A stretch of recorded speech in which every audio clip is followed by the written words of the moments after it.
Hey, well, for tuning into today's video, we're going to have a look at the weather going out towards Christmas and beyond Christmas today, going quite into the extended range. I think we could just be seeing the first signs of a change to something colder, perhaps, after Christmas. Now, this is a very, very long way out, so there's a huge amount of caveats with this. We really are at the extended range of the models, and it's no more than hints, really, at this stage of things just perhaps changing a little bit after Christmas, between Christmas and New Year.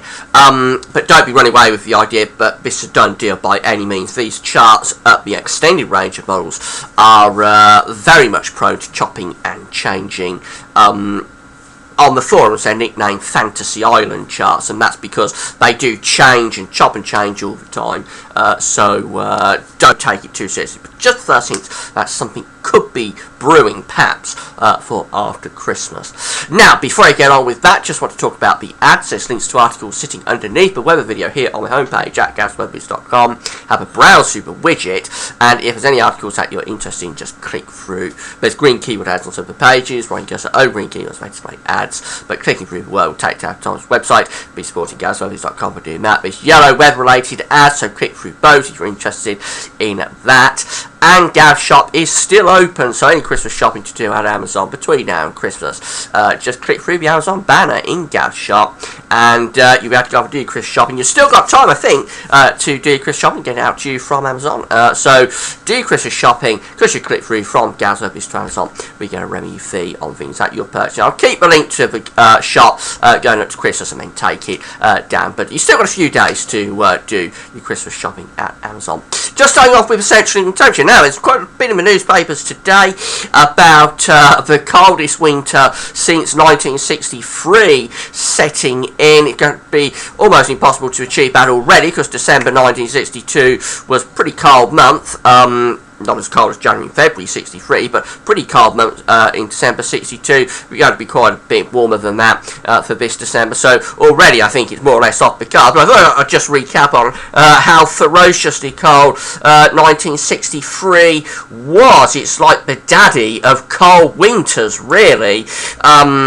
The central temperature for January comes out at minus 2.1, exceptionally cold. February comes out at minus 0.7, so two sub-zero months next to each other.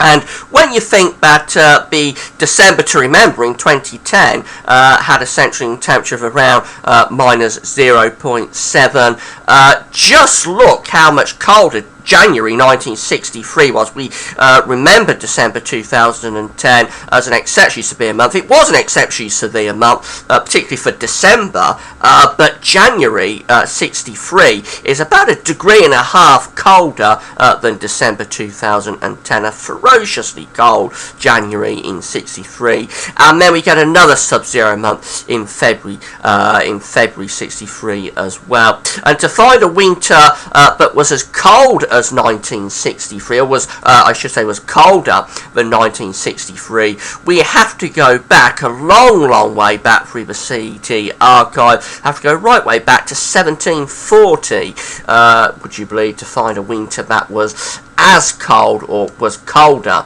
than 62-63. 1740 has a central temperature for January of minus 2.8, and for February minus 1.6. That's an incredibly cold winter right back in the depths of the Little Ice Age, of course. But all of this stuff that you read in the papers, constantly going on about having the coldest winter since 1963, it's so rare to have a winter like 63. It's very extraordinarily remotely unlikely that you're going to get a winter as cold as 1963 at any time, really. And we've had a very warm winter for a very warm year for 2014. If I show you the central temperature index for 2014, just to remind you of that, how warm it's been all the months, really, except August, coming out warmer than average. Is it really going to go from a very warm year like 2014 into the depths of cold like 1963? It's very unlikely that would happen. I would suspect we see a cooling trend. We could get a winter like 1963 at some point, but if it happened, we would probably see a cooling trend gradually over a few months before we got there. It's very, very unlikely, I would suggest, that we will flip from a year as warm as 2014 into a winter once in a century, once in 150 year type winter like 1963. So just discount really a lot of this stuff that you're reading in the papers. And when they sort of talk about having the coldest winter since 1963, or even colder than 1963, it sort of denigrates in a way what happened in 63. That was a very, very unusual and extreme and memorable, if anybody lived with it, memorable winter. We shouldn't sort of denigrate it in that way. So that's me on my soapbox, and I'll go on now with the rest of the video. So just to recap that we're still on course for the warmest year on record in the CET archive since 1659. This green bar just here above all of the other blue bars going back to the 1700s, telling us that we are on course for the warmest year on record. I did the video on this last Sunday. You'll remember that last Sunday I said to achieve the warmest year on record, the December century temperature has got to come out at 4.2 or above. We currently provisionally stand at 4.8, and we're going to get some milder days coming up over the course of this week, so that could go up a little bit from that. I think we are more or less locked in now to the warmest year on record. I think it's probably about a 70% probability that we're going to have the warmest year on record. So that's going to be very newsworthy and very noteworthy indeed. Now let's have a look at what's going on around and after Christmas. We may be seeing signs of some sort of pattern change to something colder. I don't think, excuse me, we'll be going into the severe depths of cold like in 1963, but we may be seeing signs of something colder coming up. And that's something else that annoys me while I'm on my soapbox. Why can't we just have a cold spell? Why do we have to have the coldest winter or the coldest weather since 63 or 1740? Why can't we just have a standard cold spell of weather with snow? Why does everything have to be the worst ever all the time? Anyway, we start on Sunday, and Sunday 21st, a week away, and we've got this westerly flow coming in. We've got high pressure to the south, the low pressure is up to the north, so very much the situation we've had through most of December.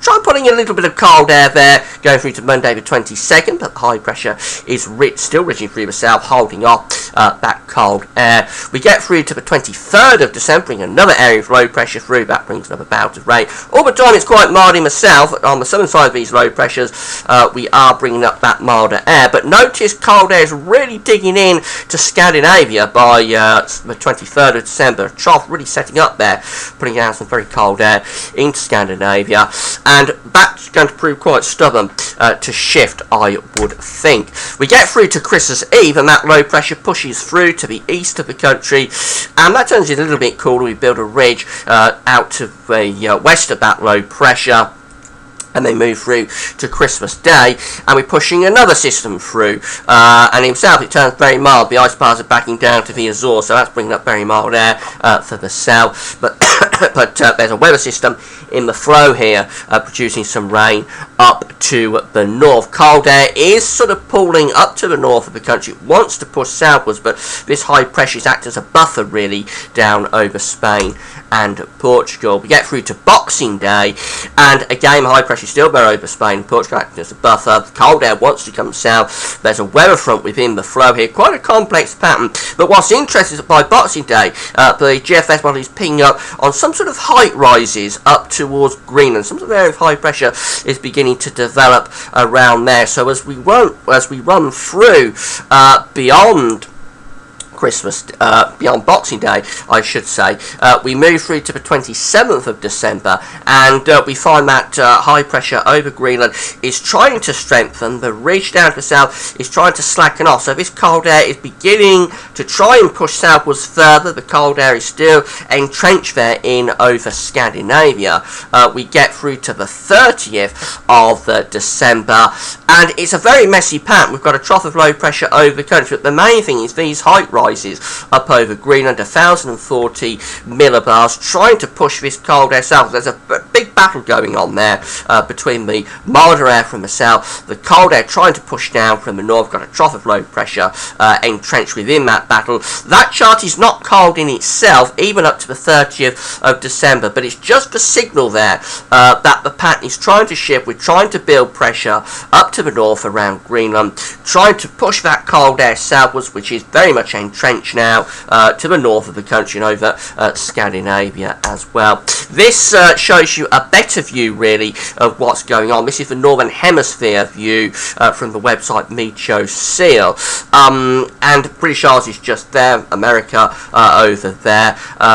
This is for the 20th of December, so the low pressures are all up to the north of the country. If we run through this, you can see how things progress through up to the 22nd of December, and there's that cold air trying to push southwards, but high pressure to the south country acts as a buffer from that. Notice cold air also spreading down into northern and eastern parts of the United States. I think they're going to have a cold Christmas over in the east of the States. This is how we go into the 22nd of December, and again that cold air is trying to push southwards around these areas of low pressure to the north. The high pressure to the south is acting as a buffer. Let's run through and see how the pattern progresses. We go through to Christmas Eve, and yeah, we're in a real battle there up to Christmas Eve with the high pressure to the south. The low pressure is up to the north, bringing these weather systems through. The cold air is trying to come down. It can't quite make it, but it is pulling there significantly to the north. Notice by Christmas Eve a real sort of snowstorm going on over the eastern coast of America. That could be quite noteworthy. Very cold air pushing down into much of the north and east of the states for Christmas, so a real white Christmas for them. Now these are the height rises from the GFS model as we go through into the post-Christmas period. There's that high pressure trying to set up over Greenland. The low pressure is underneath it. The high pressure to the south over Spain and Portugal is slackening off. So that cold air is trying to push southwards. What we need to do is move this trough into central parts of Europe. If we can do that, and perhaps strengthen the high more over Greenland, then we will open the floodgates to that very cold air that's trying to come down from the north and just doesn't quite make it on these runs. But we've got to keep an eye on this because it is signs of a pattern change taking place as we go towards Christmas and particularly beyond Christmas. The GFS parallel run, which is the new version of the GFS, will become the main version as we get through to January. That is suggesting some sort of a change as well around Christmas. This is Christmas Eve, bit of a messy chart. Got high pressure out to the northwest and low pressure down to the southwest of the country, moving through in towards Christmas Day and on into Boxing Day. The high pressure is trying to set up over Scandinavia. That's a little bit different. Not over Greenland, it's placing it over Scandinavia, but it's still the same idea, but something's going on here. There's some sort of pattern, that change that the model is sort of picking up on. The hints of it, it just isn't sure quite what the pattern change is to, but certainly something is taking place within the extended range of the GFS model. The ECMWF can only go out to 10 days, so here is the chart for a week's time with that westerly flow coming through. That is straightforward. Go through to day 10 as far as it can go, which is Christmas Eve. We bring this cold front down across the country around this area of low pressure, but there's no real blocking here, the change is probably post-Christmas.